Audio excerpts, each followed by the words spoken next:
Thank y'all so much for joining me. Today I'm going to be making cabbage and rice with beef short ribs. So stay tuned for this quick and easy weekday meal. Thank y'all so much, and without further ado, let's start the recipe.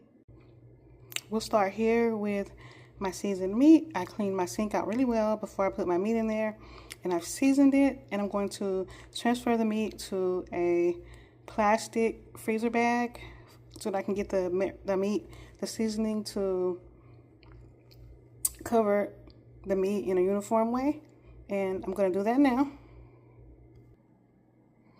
So I have the meat in the freezer bag, and I'm going to let it sit for about 10 minutes. I have my oven preheating, and I'm going to go outside and get my pan, and then I'm going to work on the cabbage once I put the meat in the oven. So I have 4 pieces in the pan. I was going to make I think it was 8 pieces. 8 pieces. But since it's just me and my husband today, I'm going to go ahead and make 2 pieces a piece. Yeah, 4 pieces. We'll both get 2 pieces. So I'm going to put the barbecue sauce on the meat, and then I'm going to stick it in the oven, and then I'm going to move on to my cabbage. And I will show you guys which seasonings I used. These are the seasonings I used: onion powder, granulated garlic, Lowry's seasoned salt, and garlic pepper. And at this point, you're probably saying, this lady uses the same seasonings on everything. And you would be kind of right. I use these these staple seasonings a lot. And it's typical of soul food cooking. We learn very quickly what works and what doesn't work. And I've become very good at making sure I don't over season or over salt food, because when I worked in the food trailer, you had to be very careful about sodium and making things salty, because your customers would complain and let you know when you over seasoned or over salted your food. So now I'm going to move on to putting this meat in the oven, and then come back and show you guys the process I do for my cabbage. As you can see, I've added some onion and bell pepper to give it some extra pizzazz and seasoning, and I'm going to cover that and then stick it in the oven and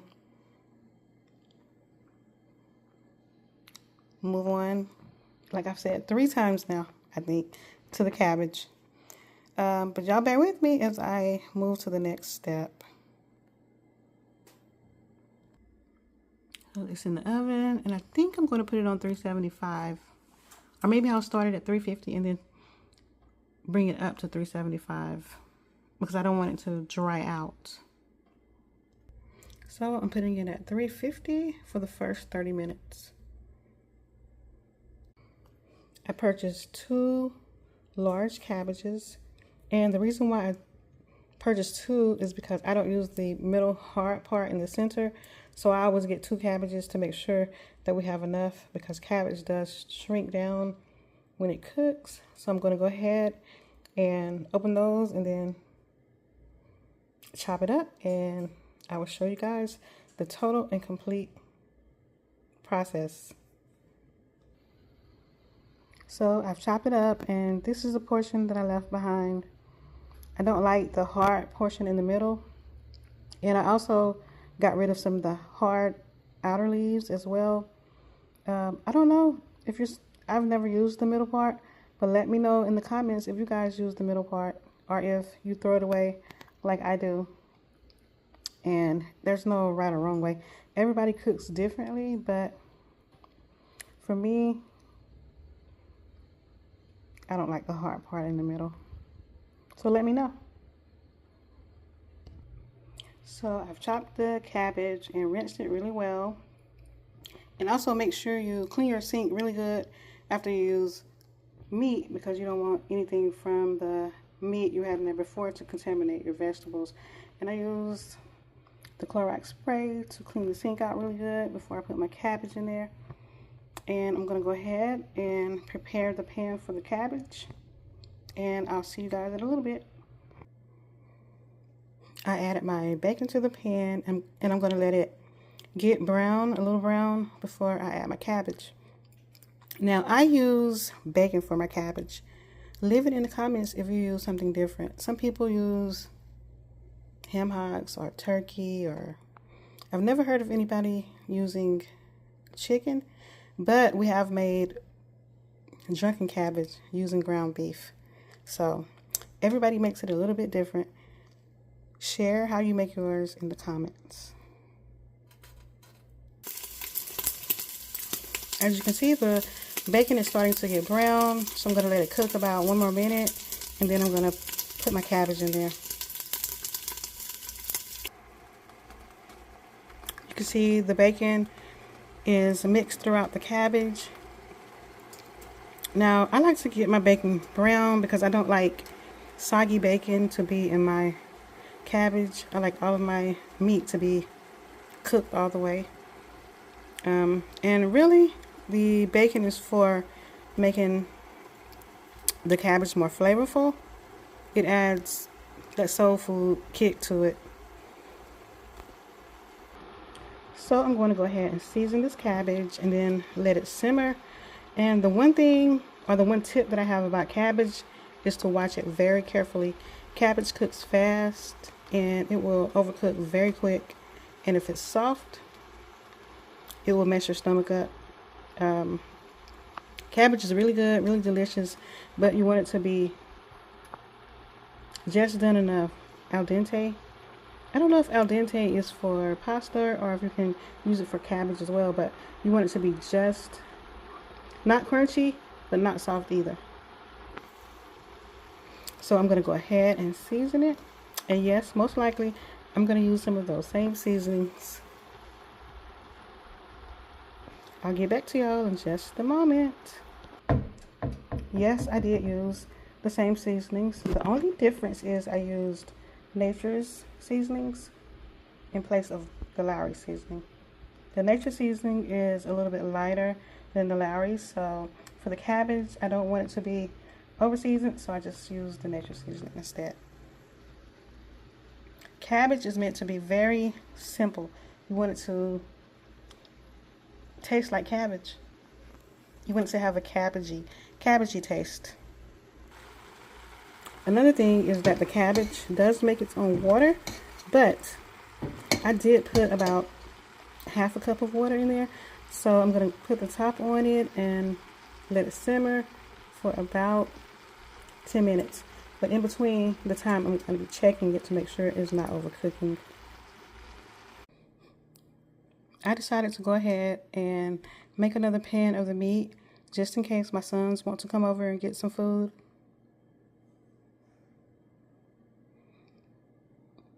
My sons live about 5 to 10 minutes away from me. They are 30 and 31. They live in the same apartment complex, about 2 doors down from each other, 2 or 3 doors down.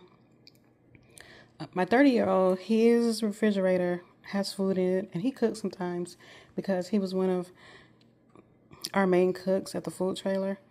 And my other son, the 31-year-old, he knows how to cook a little bit too, but he doesn't cook. And he hosted Christmas at his house, and we looked in his refrigerator and it was white. It had nothing in it. Nothing, no milk, it was bare, and he didn't have really anything in his cabinets. But my other son had food in his refrigerator, he had food in his pantry, and it was a very stark difference. And so I'm going to go ahead and make this meat and invite them over to have some.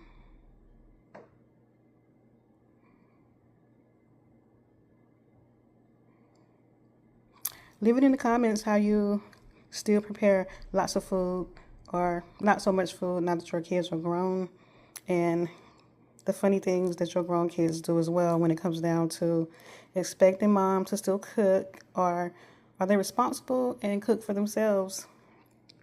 By the way, I have 3 sons, no girls, so I can't tell you how girls react when it comes to mom cooking for them.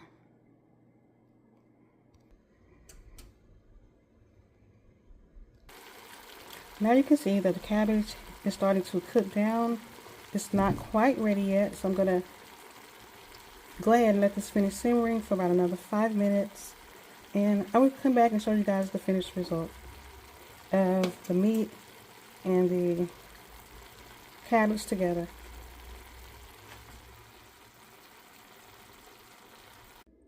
It's hot in my kitchen. Whew. Don't forget to share with me in the comments what type of seasonings you guys use. Your base seasonings for your soul food or your southern food. I have a cabinet full of seasonings, but I tend to go back to the same base seasonings. I'll show you guys really quick what my seasoning cabinet looks like, or what my seasonings look like. As you can see, we have lots of seasonings. And on the other side, even more seasonings.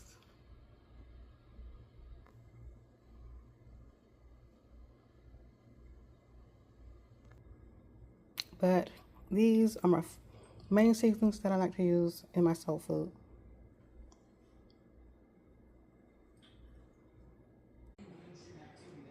This is what they turned out looking like after I took them out of the oven and added a little bit more barbecue sauce.